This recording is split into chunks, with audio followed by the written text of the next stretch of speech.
আমি একটা ব্যাপারে খুব শঙ্কিত এবং আমি দুঃখিত। সোসাইটির ইকোনমিক প্যারামিটারস হচ্ছে গরিব মানুষরা যাতে তাদের ন্যায্য জিনিস পায় ন্যায্য মূল্যে। সোসাইটির ইকোনমিক প্যারামিটারস হচ্ছে খাদ্য, বস্ত্র, বাসস্থান এবং এখন জুটেছে স্বাস্থ্য। আমি গভর্নমেন্টের হেলথ ডিপার্টমেন্টটাও দেখি এবং ফ্রি মেডিসিন, ফ্রি ট্রিটমেন্ট করতে গিয়ে বছরে আমাদের অনেক টাকা খরচ হয়। এগুলো কেন করেছিলাম? কারণ স্বাস্থ্যই সম্পদ বলে। কিন্তু ইদানিং আমরা লক্ষ্য করছি, যেমন কেউ বাড়ির জন্য লোন নিলে তার উপর জিএসটি বাড়িয়ে দিচ্ছে, তেমনি হেলথ ইন্স্যুরেন্সেও জিএসটি চালু করেছে। আমি বারবার চিঠি লিখে প্রধানমন্ত্রীকে আবেদন করেছিলাম যে হেলথটা হচ্ছে মানুষদের ওয়েলথ, হেলথের ওপরে বাধা নিষেধ আরোপ করে ট্যাক্সেশন করা উচিত নয়। আমরা রাজ্য জিএসটি করে দিয়েছিলাম একটাই কন্ডিশনে, যে জিএসটির টাকাটা আমরা আমাদের প্রাপ্যটা পাবো, কিন্তু সেটা তো পাচ্ছে না, সেটা হচ্ছে না। গরিব লোকেদের সব কাজ বন্ধ করে দিয়েছে সেন্ট্রাল গভর্নমেন্ট।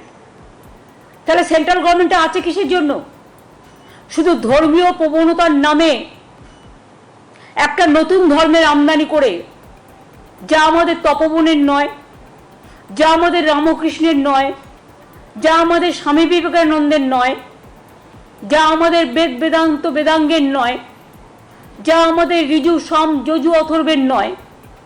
শুধু মানুষকে ডিভাইড করা, কান্ট্রিকে ডিভাইড করা আর মানুষের মধ্যে দাঙ্গা লাগানো।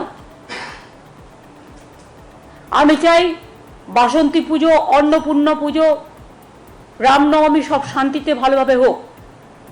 ঈদও শান্তিতে পালিত হয়েছে, সামনে এই প্রোগ্রামগুলো আছে, এগুলো ভালোভাবে পালিত হোক, কারণ সামনে নতুন বছর আসছে, শুভ নববর্ষ। আমাদের মা কালীবাড়ির স্কাই ওয়াক এবং ডেভেলপমেন্ট যেটা করেছি সেটাও আমাদের প্রায় 200 কোটি টাকার উপর খরচ হয়েছে। আমরা সেটা উদ্বোধন করবো 14 তারিখে। 28 তারিখে জগন্নাথ ধাম উদ্বোধন হবে। এইভাবে অনেক কাজ আমাদের আছে। কিন্তু আমি দেখলাম ন্যাশনাল ফার্মাসিউটিক্যাল প্রাইসিং অথরিটি, যারা ওষুধের দাম নিয়ন্ত্রণ করে, এটা সেন্ট্রাল গভর্নমেন্টের সংস্থা, 748টা ড্রাগ ওষুধের দাম, যা গরিব মানুষ কেনে, এবং 80টা নন শিডিউল ড্রাগ মানে ওষুধ ফ্রম দ্য 1 এপ্রিল 2025 বাড়িয়ে দিয়েছেন। এইসব ওষুধ কেনে কারা? গরিব মানুষ, সাধারণ মানুষ, সমাজের যাদের ক্ষমতা নেই বড় বড় হসপিটালে গিয়ে প্রাইভেটে ট্রিটমেন্ট করা, যাদের ক্ষমতা নেই বিদেশে গিয়ে কোটি কোটি টাকা খরচ করে ট্রিটমেন্ট করা, তাদের জন্য এই ওষুধগুলো কাজে লাগে। আমি শকড। আপনারা জানেন আমরা কেন কোলেস্টেরল যে ট্যাবলেট টু কন্ট্রোল কোলেস্টেরল মানে হার্ট ডিজিজকে কন্ট্রোল রাখার জন্য 31.8% বাড়িয়ে দিয়েছে, যেটা মানুষের প্রায় 80% মানুষকে খেতে হয়। আপনারা জানেন আমাদের মধ্যে 3টে কোলেস্টেরল কাজ করে। আমি ডাক্তার নই, বা যেটুকু আমার জেনারেল সেন্সে বলছি, HDL, LDL অ্যান্ড VLDL। সেখানে বাড়িয়েছে 57.9%। এমনকি প্যারাসিটামল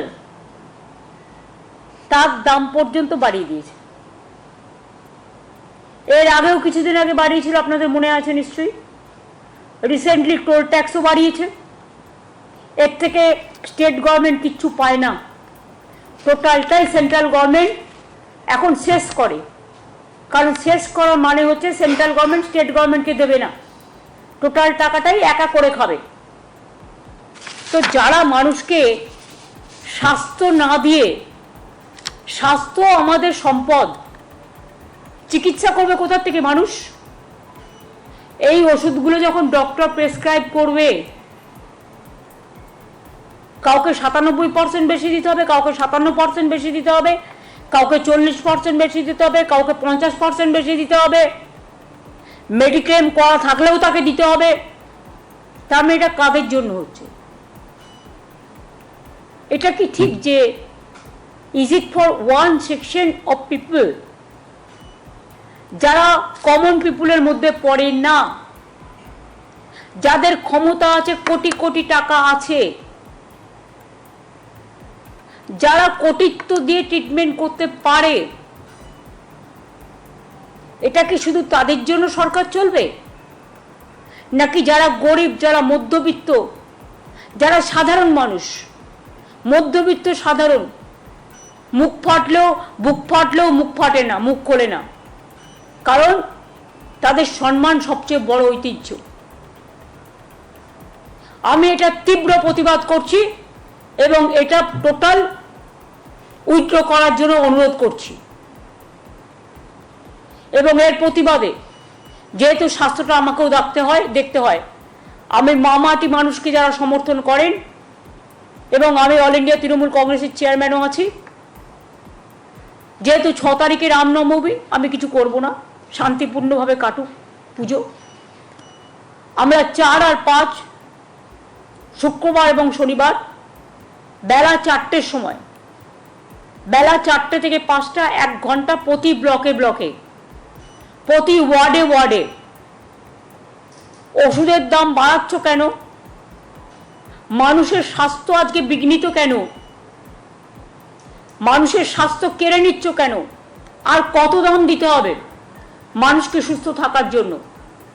এই দাবিতে আমাদের এলাকায় মিছিল মিটিং হবে।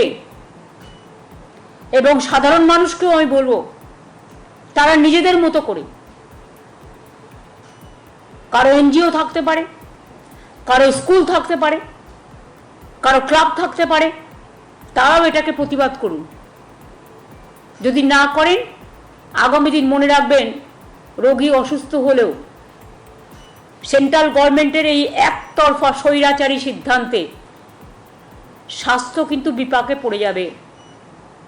আর স্বাস্থ্য না থাকলে সম্পদ থাকে না, স্বাস্থ্যই সবচেয়ে বড় সম্পদ। আর কত টাকা পেলে কেন্দ্রীয় সরকার নিজেদের ঝুমলাবাজি বন্ধ করবে? ইলেকশনের সময় বড় বড় কথা, আর ইলেকশন হয়ে গেলে তখন সব উইথড্র করে নাও। কেন জিএসটিতে, মেডিক্লেমে জিএসটি দিতে হবে? কিসের জন্য? কেন মানুষকে একটা ফ্ল্যাট কিনতে গেলে জিএসটি দিতে হবে? কেন হিরেতে জিএসটি ট্যাক্স নেই? কেন জিরেতে জিএসটি ট্যাক্স থাকবে? কোথায় জানে সাধারণ মানুষ, গরিব মানুষ? আমি পরিষ্কার বলছি, let the good sense must prevail. We cannot accept the price hike of medicine and GST for mediclaim. We cannot accept. And I will request my parliament members also, they are fighting for walk up today, because the Jumla party is only one point program to divide the country, and they believe only divide and rule policy, what we don't. আমাদের constitution আমরা মানি, আগে কনস্টিটিউশনকে শ্রদ্ধা করো, তারপরে কারো অধিকার কেড়ো। কনস্টিটিউশনকে শ্রদ্ধা না করে মনে রাখবেন, ধর্ম যার যার আপনার, উৎসব কিন্তু সবার। আমাকে কেন বিদেশে গেলে কোয়েশ্চেন করবে, আর we Hindu? Who are they? Am I compelled to reply my question to BJP party? কালকে তো ছেড়ে দিয়েছে, আমি নাকি রেজিগনেশন করেছিলাম। কত ফেক আর চলবে, ফেক আর ফেক। আমরা এফআইআর করেছি, ইয়েস। যা তা করে বেড়াচ্ছে কয়েকটা ডিজিটালকে টাকা দিয়ে, সবাই নয়, তাদের আমি সাধুবাদ জানাই যারা ভালো করে পজিটিভ মানুষের কথা বলেন। আমার কথা নাইবা বললেন, আমাকে 10টা গালাগালি দিন, আমার কোনো গায়ে ফোসকা পড়বে না, আমি হ্যাবিচুয়েটেড হয়ে গেছি। কিন্তু কেন আপনারা প্রতিদিন মিথ্যে কথা বলছেন, কিছু ফেক ভিডিও তৈরি করছেন? আগে মনে নেই আপনাদের বাংলাদেশের পিকচার নিয়ে মুর্শিদাবাদের পিকচার বলে দেখিয়েছিল, গুজরাটের পিকচার নিয়ে, রাজস্থানের পিকচার নিয়ে বেঙ্গল বলে দেখিয়েছিল, এবং এখনো সেটাই পরিকল্পনা করে ঝুমলা পার্টি করছে। আমি ঝুমলা পার্টিকে বলবো, সত্যিই যদি ধর্মকে ভালোবাসেন, বাসন্তী পুজো করুন, নবরাত্রি করুন, অন্নপূর্ণা পুজো করুন। আমিও অন্নপূর্ণা পুজোর পুজো দিই। ইতিহাসটা জেনে রাখুন। যারা মিছিলের নাম করে দাঙ্গা করেন অস্ত্রশস্ত্র নিয়ে, অস্ত্রশস্ত্র যে কোনো পাঞ্জাবিরাও কৃপান নেয়। আপনিও সিস্টেম অনুযায়ী নিশ্চয়ই করতে পারবেন, পুলিশের রেস্ট্রিকশন মেনে। অন্য এলাকায় গিয়ে হামলা করা আপনার কাজ নয়। এবার আমার একটাই কোয়েশ্চেন, বলুন তো, এরা যে রামনবমীতে মিছিল করে, আমাদেরও অনেকে করেন, আমার কোনো আপত্তি নেই, আমরা চাই পিসফুলি হোক। কিন্তু বিজেপির যারা আছে দোসর, তাদেরও বলি যে গৌরীকরণ আর রক্তিমকরণকে একসাথে মিলিয়ে দেবেন না। আপনারাও বড় বড় সাম্প্রদায়িক হয়ে গেছেন। সব ব্যাপারেই আমরা দেখি, ইলেকশন থেকে শুরু করে সব ব্যাপারেই বম রাম এক, জগাই মাধাই গদাই। যত এসব করবেন তত মহাশূন্য থেকে আরো শূন্যে বিলীন হয়ে যাবেন। কাজে আমার অনুরোধ থাকবে সবার কাছে, সব কমিউনিটির কাছে, হিন্দু হোক, মুসলমান হোক, শিখ হোক, খ্রিস্টান হোক, পারসিক হোক, বৌদ্ধ হোক, জৈন হোক, সবার কাছে শান্তি বজায় রাখুন। দয়া করে দাঙ্গা করে অশান্তি করবার চেষ্টা করবেন না। It is your game plan. এবং দাঙ্গা করে কেউ কোনোদিন কিছু করতে পারেনি এবং পারবেও না। বাংলার মানুষ আর যাই করুক, বাংলা কালচারের জন্ম দেয়, সম্প্রীতির জন্ম দেয়। আমরা রামকৃষ্ণকে মানবো, ঝুমলা পার্টিকে মানবো না। মণিপুরে আগুন লাগালে থামান না। এখানে নিশ্চয়ই যে ঘটনা ঘটেছে তার তো লাইসেন্স হোল্ডার ছিল, সে তো লাইসেন্স হোল্ডার। আপনার বাড়িতে আপনি তো গ্যাসটাকে সামলে রাখবেন। আমার বাড়িতে ধরুন আমি তো রান্না করি না, যারা করে তাদের দায়িত্ব গ্যাসটাকে সামলে রাখা। এটা আমাদের অনেক শিক্ষা দেয়। Licence holder cracker. আর গুজরাটে যে 25 জন মারা গেছে সেটা লাইসেন্স হোল্ডার নয়। আমরা সবাইকে বলবো, প্লাস্টিক জমায়েত করবার আগে, ঘরে আগুন জ্বালাবার আগে, অনেকে ইন্স্যুরেন্স পাওয়ার জন্য মার্চ মাসে এগুলো করে, এটা আমার জানা আছে।